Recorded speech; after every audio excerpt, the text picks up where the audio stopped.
जाति बिहार की राजनीति का सच है।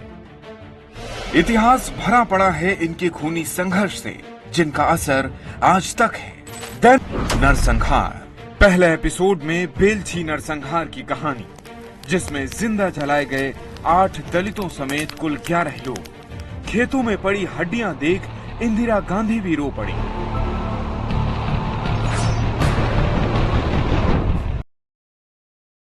राजधानी पटना का बेलछी गांव, तारीख 27 मई 1977। सुबह के 6 बजे गांव का दबंग महावीर महतो साथी मंगरू को आदेश देता है, जाओ सिंघवा को अपने साथ लेकर यहाँ आओ। मंगरू के जाते ही महतो अपने 30-35 साथियों को बुलाकर गली में छिपने को कहता है। सभी के हाथ में हथियार थे। सुनो, जैसे ही वो आए उस पर टूट पड़ना, बचना नहीं चाहिए। कुछ देर में मंगरू सिंघवा को साथ लेकर वापस आया। सिंघवा के साथ उसके ससुर जानकी पासवान और 4-5 लोग भी थे। सिंघवा ने जैसे ही घर में पहला कदम रखा, पीछे से एक शख्स ने सिर पर जोरदार लाठी मारी। सिंघवा के साथी उसे छोड़कर फौरन दलित बस्ती की ओर भागे। लाठी डंडों के साथ 10-15 लड़कों को इकट्ठा कर वो वापस महावीर की घर की तरफ बढ़ने लगे। लेकिन रास्ते में घात लगाकर बैठे महावीर के आदमियों ने उन पर फायरिंग कर बंदी बना लिया। सिंघवा समेत कुल 11 लोगों को महावीर के सामने पेश किया गया। सभी के शरीर से खून बह रहा था। महावीर बोला, कारे सिंघवा, तू खेत जोतेगा हमारा? चल आज खेत जोतवाते हैं। इसी बीच परशुराम धनुक नाम के एक आदमी ने कहा, भैया इन्हें खेत ले चलो, सभी के स्वर्ग का इंतजाम कर दिया है। उन लोगों ने गांव के बाहर मक्के के एक खेत में चिता तैयार की थी। धनुक ने मिट्टी का तेल डालकर उसमें आग लगा दी। तभी महावीर बोला, इन हराम को लाइन में खड़ा करो। सभी 11 लोगों को घसीटकर एक लाइन में खड़ा किया गया। सभी के हाथ पैर बंधे थे। महावीर और धनुक ने उन पर अंधाधुंध फायरिंग कर दी। सभी जमीन पर गिर पड़े। तभी महावीर बोला, इन्हें उठाओ और आग में झोंक दो। सभी को चिता की आग में झोंक दिया गया। 12 साल का एक लड़का गोली लगने के बाद भी जिंदा था। वो बार बार चिता से बाहर निकल रहा था। महावीर ने गुस्से में आकर गड़ासे से उसकी गर्दन अलग कर दी और आग में फेंक दिया। जब गांव में खबर फैली तो हाहाकार मच गया। मरने वालों में 8 दलित और 3 सुनार थे।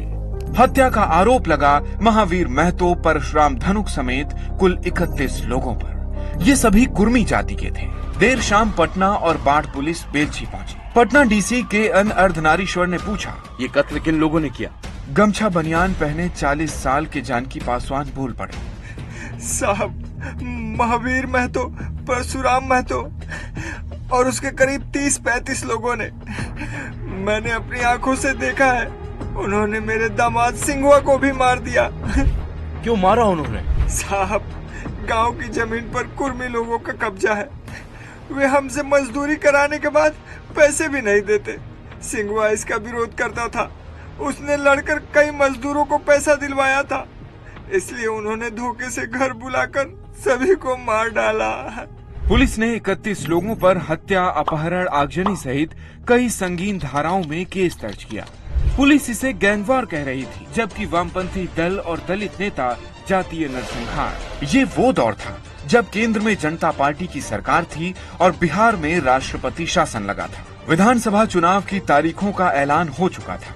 पुलिस ने महावीर महतो के साथ सख्ती दिखाकर उससे पूरा सच उगलवा लिया। महावीर ने बताया, साहब सिंघवा हमारे आदमियों को मारता था, गांव वालों को हमारे खिलाफ भड़काता था। एक दिन पहले ही सिंघवा और उसके आदमियों के साथ हमारी गोलीबारी हुई थी। अगले दिन सुबह सुलह के लिए बुलाकर मैंने उसे मार डाला। पुलिस ने 23 आरोपियों के खिलाफ चार्जशीट दाखिल की। बेलछी नरसंहार के करीब 2 हफ्ते बाद विधानसभा चुनाव हुए। कांग्रेस बुरी तरह हारी और जनता पार्टी की सरकार बनी। कुर्मी समाज से आने वाले नीतीश कुमार ने दलितों का साथ दिया था, वे भी हार गए। 13 जुलाई 1977 को रामविलास पासवान ने बेलछी नरसंहार में मारे गए लोगों की अस्थियां लोकसभा में सबके सामने रख दी और बोले, ये नरसंहार इसलिए हुआ क्योंकि दलित भूमिहीन थे और उन्होंने लड़ाई छेड़ने का फैसला किया।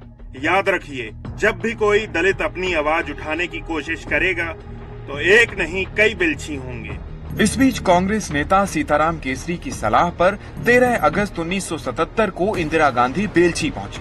खराब मौसम के चलते वो हाथी पर बैठकर गांव पहुंची थी। अगड़ों की पार्टी मानी जाने वाली कांग्रेस को इंदिरा के इस कदम से दलितों और पिछड़ों का साथ मिला।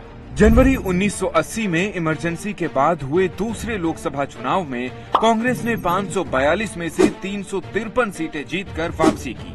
जून 1980 में कांग्रेस ने बिहार में भी सरकार बनाई और जगन्नाथ मिश्र सीएम बने।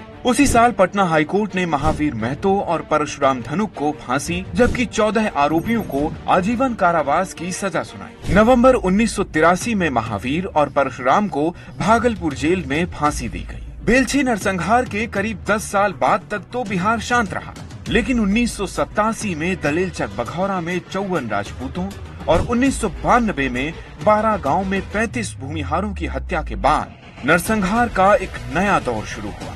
इनकी कहानी अगले एपिसोड में।